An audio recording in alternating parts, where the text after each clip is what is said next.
आज के डेट में पॉजिटिविटी का मतलब हो गया है कि आपको अगर चोट लगी है फिर भी आप कहो नहीं लगी है, नहीं लगी है। अगर आप भी एक्सक्यूज़ दे रहे हैं तो किसी और को बेवकूफ़ नहीं बना रहे हैं, बल्कि अपने आप को आप बेवकूफ़ बना रहे हैं।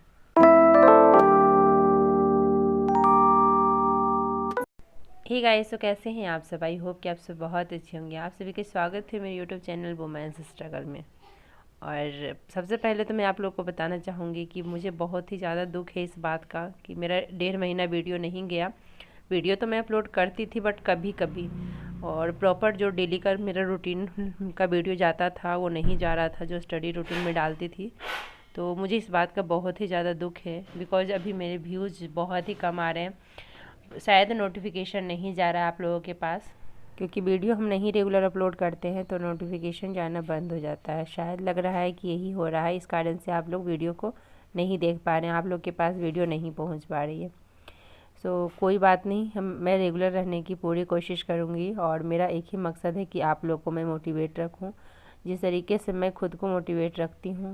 बहुत प्रयास करते हैं हम किसी भी चीज़ में, तो अगर सफलता नहीं मिलती है तो लास्ट में हम उस चीज़ को छोड़ देते हैं। जब हम छोड़ते हैं ना तो वो हमारा लास्ट होता है। जब हम बहुत ही ज़्यादा नज़दीक होते हैं सफलता के, तभी उस चीज़ को हम छोड़ देते हैं। बट हम यही कहेंगे कि चाहे जैसा भी सिचुएशन हो, छोड़ना नहीं है।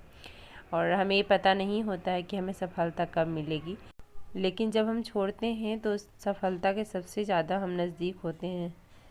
जब राइट ब्रदर्स ने प्लेन का आविष्कार किया तो वो पहले चाह रहे थे कि जिस तरफ हवा का बहाव होता है ना, उसी तरफ प्लेन को उड़ाया जाए, उसी तरफ उड़ाने की प्रयास कर रहे थे।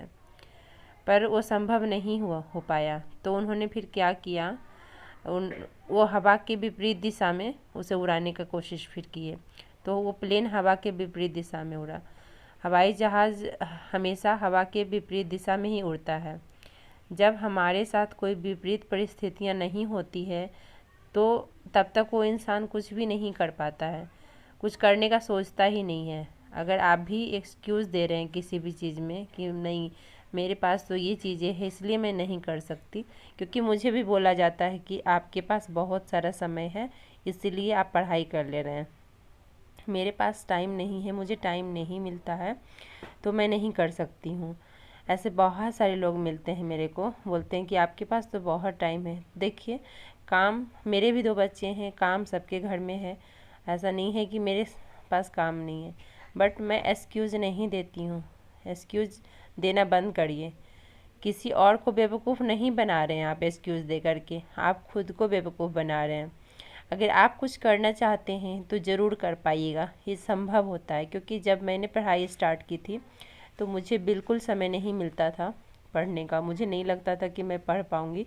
उससे पहले भी मैं बहुत ही बिजी रहती थी, और जब मैंने पढ़ाई स्टार्ट किया उसके बाद भी मैं बिजी रहती हूँ। तो समय निकालना पड़ता है, और अगर एक बार आपने रूटीन में चीज़ों को कर लिया, जैसे कि आप भी कुछ करना चाहते हैं तो उसका एक रूटीन सेट कर लिया, माइंड सेट कर लिया, और उसके अकॉर्डिंग आपने वर्क करना स्टार्ट किया तो वो हो जाता है, टाइम निकल जाता है, टाइम निकालना नहीं पड़ता है। और लेकिन अगर हम यही एक्सक्यूज़ देते रहे ना तो पूरी लाइफ हाथ पे हाथ रख कर के बैठे रह जाएंगे और हमें कुछ भी मिलने वाला नहीं है।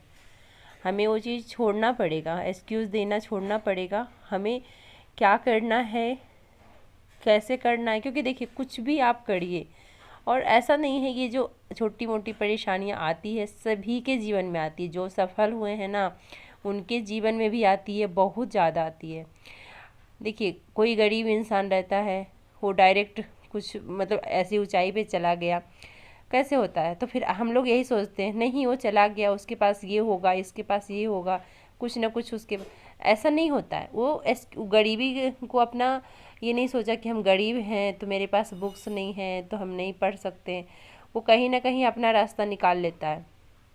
हम अमीर रहते हैं तो हमारे पास सारा साधन रहता है फिर भी नहीं पढ़ते हैं, तो एक्सक्यूज़ वो नहीं होता है। कोई देख, कितना को देखे होंगे, चाय बेच रहा है ये बन गया, और ठेला चला रहा है अचानक से ये बन गया।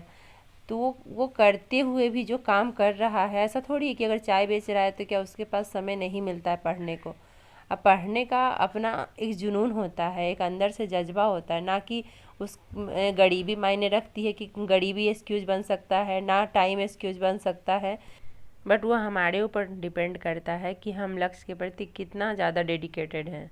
और एक कारण और होता है नहीं सफल होने का, जो कि मेरे साथ हो रहा है। जब मैंने पढ़ाई स्टार्ट किया था लगभग मई जून में, तो उस दौरान क्या था कि मैं पढ़ाई स्टार्ट की, बस थोड़ा थोड़ा धीरे धीरे अपना टाइम को मैंने इंक्रीज़ किया। और फिर नवंबर में मैं छठ पूजा में चली गई, और छठ पूजा में जाने के बाद वहाँ तो एक महीने तो मैंने कुछ भी नहीं पढ़ाई किया। और वहाँ से आने के बाद यहाँ मैंने 3 महीने नहीं पढ़ा बिल्कुल भी। 3 महीने तो बिल्कुल भी पढ़ाई नहीं, और कभी कभी एक आध दिन हो जाता उसको मैं नहीं जोड़ती हूँ, और बिल्कुल भी नहीं हुई। उसके बाद से फिर मैंने स्टार्ट किया पढ़ाई, तो फिर मेरा पढ़ाई बहुत अच्छे से हो रहा था, कोई दिक्कत नहीं था। और फिर अभी मैं गई हूँ तो फिर से वही हो गया, 2 महीने तो अभी भी हो गए मेरी पढ़ाई छूटे हुए। तो ये अगर बीच में अगर ऐसे गैप लेते रहेंगे तो फिर हम अपने लक्ष्य को कभी भी प्राप्त नहीं कर पाएंगे। तो गैपिंग नहीं होना चाहिए। अगर हमें 6 महीना पढ़ना है तो 6 महीना पढ़ना है, चाहे जैसे पढ़ रहे, पूरे अपने आप को झोंक दीजिए। और उसके बीच कुछ भी हो तो आप उस चीज़ पे फोकस मत करिए, ओनली अपने लक्ष्य पे फोकस करिए। अगर एक बार आप सफल हो गए तो फिर कोई कुछ भी मैटर नहीं करता है कि आपने कितना कष्ट झेला है, क्या क्या ताने मिले हैं, क्या क्या सुनने को मिला है, क्या आपने कष्ट झेले हैं। मतलब बहुत सारी चीज़ें होती है जो अगर आप कुछ कर रहे होते हैं उसके दौरान बहुत सारी तकलीफ़ें आती हैं। तो मेरा मानना है कि जो इंसान कुछ करेगा उसी के जीवन में कष्ट आएगा। जो सिर्फ बैठा है, जो कभी कुछ किया ही नहीं, तो उसके जीवन में कभी भी कष्ट नहीं आ सकता है। लोग मेरे से बोलते हैं कि आपके साथ ऐसे क्यों होते रहता है, कभी कुछ, जैसे जो होता है मेरे साथ, कभी हेल्थ इशू तो, या कभी जैसे मैंने पहले भी यूट्यूब चैनल मेरा था तो चैनल हैक हो गया। तो मेरा ये कहना है कि मैं कुछ कर रही हूँ तभी तो मेरे साथ आ रही है प्रॉब्लम। अगर मैं कुछ नहीं करूँगी, घर में खाली हाथ ऐसे हाथ पे हाथ रख के बैठी रहूँगी, तो फिर मेरे साथ भी कुछ नहीं होगा। तो अगर मैं यूट्यूब चैनल नहीं चलाती तो हैक नहीं होता, मैं चला रही थी तो हैक हुआ। तो बस, और मेरा मानना है कि ठीक है, कोई बात नहीं, हैक हो गया, दूसरा चैनल अगर मुझे वीडियो बनाने हैं या फिर मुझे ऐसा लग रहा है कि नहीं मेरे अंदर कुछ है, तो मैं दूसरा चैनल ओपन कर ली।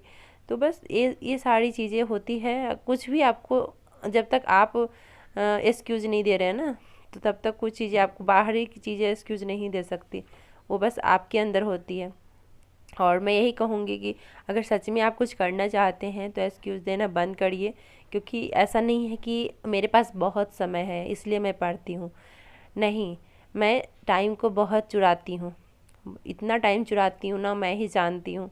और टाइम को चुराना सीखिए। अगर आप भी एक हाउस वाइफ हैं और सच में आपको टाइम नहीं मिल रहा है तो आप टाइम चुराइए, जैसे चुरा सकते हैं।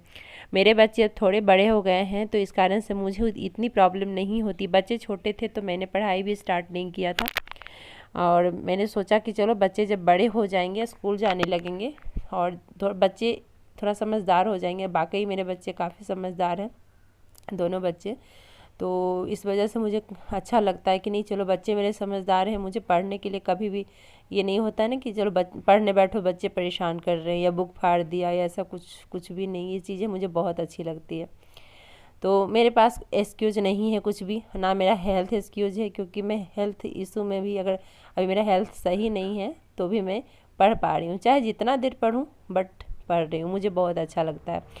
मैं आप लोगों से बस यही कहना चाहूँगी कि कैसी भी परिस्थितियाँ हो, आप अपने आप को बस टूटने नहीं दीजिए और आप कुछ भी हासिल कर सकते हैं। अंदर से हमेशा अपने आप को मोटिवेट रखिए, अपने आप में एकदम जोश भरा रखिए कि नहीं मुझे ये करना है, चाहे जैसे भी क्यों ना करना पड़े।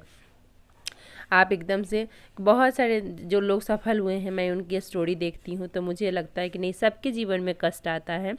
तो जो लोग कुछ करेगा उसी के जीवन में कष्ट आएगा। जो लोग हाथ पे हाथ रख के बैठा उसके जीवन में कभी भी कष्ट नहीं आएगा। तो अगर कष्ट आ रहा है उसे हंसते हंसते आप सह लीजिए उस कष्ट को और अपना काम पे फोकस करिए, क्योंकि आपका यही काम है और इसके अलावा आपके जीवन में कोई लक्ष्य नहीं होना चाहिए। तो चलिए, इन्हीं सब बातों के साथ इस वीडियो का मैं एंड करती हूँ। वीडियो कैसी लगी ज़रूर बताइएगा, अच्छी लगी है तो लाइक कर दीजिएगा, और जो लोग अभी तक मेरे चैनल को सब्सक्राइब नहीं किए हैं सब्सक्राइब भी कर लीजिएगा, और वीडियो को बहुत शेयर करिए ताकि दूसरे लोग भी मोटिवेट हों। तो मिलते हैं आप लोगों से एक नए वीडियो में, तब तक के लिए बाय बाय, टेक केयर।